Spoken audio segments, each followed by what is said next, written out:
आज हम सफलाई काची का भविष्य उत्तरा पुराण से महात्म्य समझने का प्रयास करें। एक बार युधिष्ठिर महाराज भगवान श्री कृष्ण से कहते हैं कि पौष मास दिसंबर जनवरी के कृष्ण पक्ष में आने वाली एकादशी का महात्म्य बताएं, उसका नाम बताएं और आप मुझे उसके बारे में पूरी विधि समझाएं। भगवान श्री कृष्ण कहते हैं, हे राजाओं के श्रेष्ठ राजन, क्योंकि तुमने सुनने की इच्छा प्रकट की है, मैं तुम्हें उस पौष कृष्ण पक्ष एकादशी का महात्म्य बताता हूँ।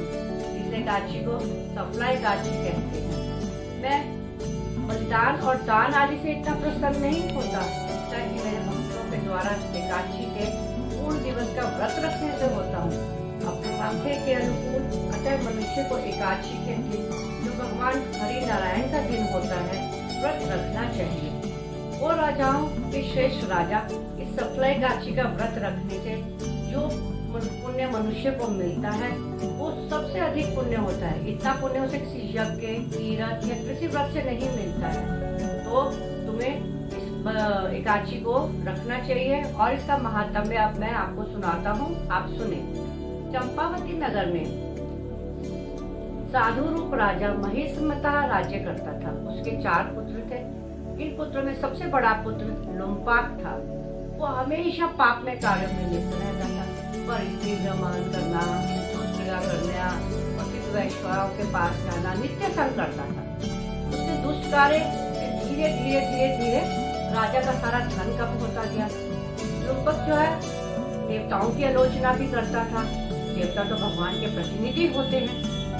ब्राह्मणों के प्रति भी उसका व्यवहार आलोचनात्मक रहता था। वैष्णवों की निंदा करता था। अंत में राजा महिष्मता ने अपने पुत्र की इस पतित अवस्था को देखते हुए उसे अपने राज्य से निकाल दिया। राजा के भय के कारण उसके किसी भी सगे संबंधी ने उसका साथ नहीं दिया, किसी नागरिक ने उसका साथ नहीं दिया और सब लोमपाक से इतने रुष्ट थे। तो लोमपाक जो है वनवास के लिए निकल गया, तो फिर उसको राज्य से निकाल दिया गया था। अब वनवास में रहता हुआ अपतित है, अस्वीकृत है, विचारने लगा कि मैं तो अपने पिता से दूर कर दिया गया हूँ, संबंधियों से दूर कर दिया गया हूँ। अब मैं क्या करूँ, कहाँ जाऊँ, कैसे खाऊँ, क्या करूँ, बहुत चिंतित था। तो वह एक दिन सोचता है कि मैं ऐसा करता हूँ कि दिन में तो मैं जंगल में रहता और रात को मैं नगर में जाकर चोरी करके धन कमा के लाता हूँ और फिर उसे अपना पालन पोषण करता। तो यही कार्य करने लगा। दिन में वो जंगल में रहता और रात को वो नगर में चला जाता, बहुमूल्य वस्तुएं चुराता। बहुत से नागरिक उसको पहचान भी लेते, लेकिन राजा के डर के कारण कोई उसे कुछ ना कहता। इस तरह से उसका ये सब निंदनीय कार्य भी बढ़ते गए, होते गए। लोग सोचते कि ये अपने पिछले जन्मों के पाप में कार्यों के कारण ही इस समय जो है और पाप में कार्य कर रहा है। तो जो पिछले जन्म के पाप में काम है वही उसे बाधित कर रहे हैं ये सब करने के लिए। तो भी वह चोरी जैसा पाप कर रहा है। वो मांसाहारी भी साथ ही साथ था। लोग प्रतिदिन मांसाहार के साथ साथ जो भी जंगल में मिलता फल भी पा लेता था। और वह कहाँ रहता था? वो एक जंगल में वृक्ष के नीचे रहता था और वो वृक्ष ऐसा वृक्ष था जिसकी सभी पूजा करते हैं। पीपल के वृक्ष के नीचे वह रहता था। अब ठंड के दिन आ रहे थे। ठंड के दिनों में बहुत ठंड लग रही थी। क्या करे, ठंड के कारण वो बहुत ही परेशान था। एक दिन ऐसे ही धीरे धीरे सफला एकादशी का दिन आया। दशमी के दिन वो इस तरह अपने पेड़ के नीचे बैठा था। उसके पास कुछ खाने के लिए भी नहीं था और रात भर वो ठंड के कारण सो नहीं पाया। अगले दिन एकादशी थी। उस ठंड की ठिठुर ने उसको इतना अधिक परेशान किया कि वो सुबह होते होते तक मूर्छित हो गया। मूर्छित होने के बाद वो क्या करे, बहुत परेशान था। अब देखते हैं धीरे धीरे दिन मध्याह्न आ जाता है। मध्याह्न तक वो मूर्छित ही रहता है। फिर वो देखता है कि मैं क्या करूँ। अब उसे धीरे धीरे जब मूर्छा खत्म होने लगती है तो वो खाने की तलाश में निकलता है। उसे जंगल में इधर उधर कुछ फल मिलते हैं, वो फल उठाता है और ये कार्य करने में भी वो बार बार गिरता जाता है, गिरता जाता है, गिरता जाता है। लेकिन अब करे तो क्या करे, थोड़े से फल एकत्रित करके वो वापस अपने पीपल के वृक्ष के नीचे पहुंचता है। फलों को पीपल के वृक्ष के पास रखकर लोपक सोचने लगा और जोर जोर से चिल्लाने लगा, मैं बहुत दुखी हूँ, मैं क्या करूँ, मेरे पिता ने भी मुझे ऐसा क्यों किया मेरे साथ। तो वो भगवान से फिर प्रार्थना करने लगता है। वो बोलता है, ओ हरि, मुझ पर दया करो, अब आप इन फलों का भोग लगाइए, इन्हें स्वीकार कीजिए। और इस तरह करते करते रात हुई। रात को भी उसको नींद नहीं आई ठंड के कारण, जब फल खाए हुए थे। अपने ठंड के कारण और मूर्छित होने के कारण उसके शरीर में इतना बल भी नहीं था कि वो किसी पशु का वध करके उसे खा सके। तो वो सिर्फ फलों पर था, ठंड के कारण भी परेशान था। परंतु उसने भगवान मधुसूदन को फल अर्पित किए थे, तो इसलिए भगवान उसे बहुत प्रसन्न हुए और भगवान उसकी इस सफला एकादशी के व्रत का फल उसे प्रदान करना चाहते थे।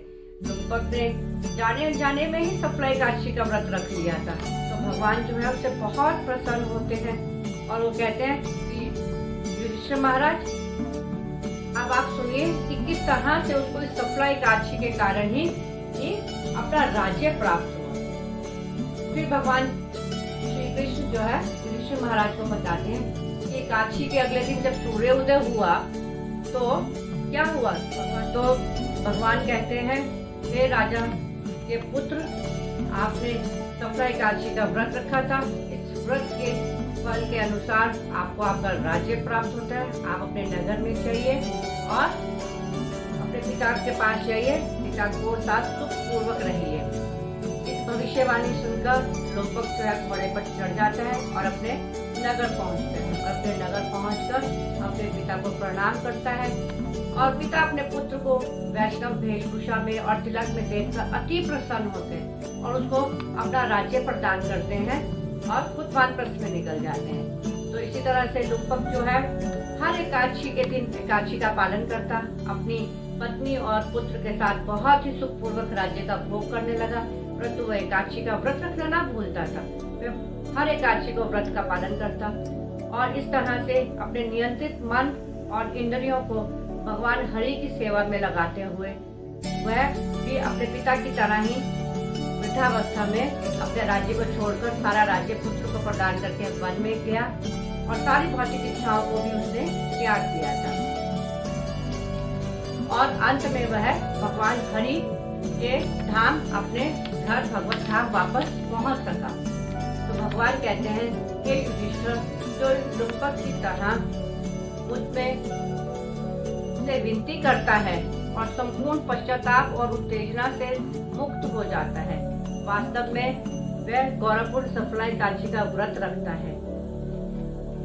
जो भी व्यक्ति व्रत रखता है उसे मरणोपरांत जो है अपना अंतिम लक्ष्य प्राप्त होता है। अंतिम लक्ष्य क्या है? भगवत धाम जाना अंतिम लक्ष्य है। उसे अंतिम लक्ष्य प्राप्त होगा, आध्यात्मिक जगत में प्रवेश करेगा, इसमें कोई संदेह नहीं है। और जो भी इस सफला एकादशी के महात्म्य को सुनता है उसे भी राजसूय यज्ञ जितना लाभ प्राप्त होता है और अपने पुनर्जन्म में स्वर्लोक को जाता है। इस प्रकार हानि कहाँ है? किसी भी तरह कहीं भी हानि नहीं है। यहाँ भविष्योत्तर पुराण में उदित पौष कृष्ण एकादशी की सफला एकादशी के महात्म्य का वर्णन का अंत होता है। हरे कृष्णा।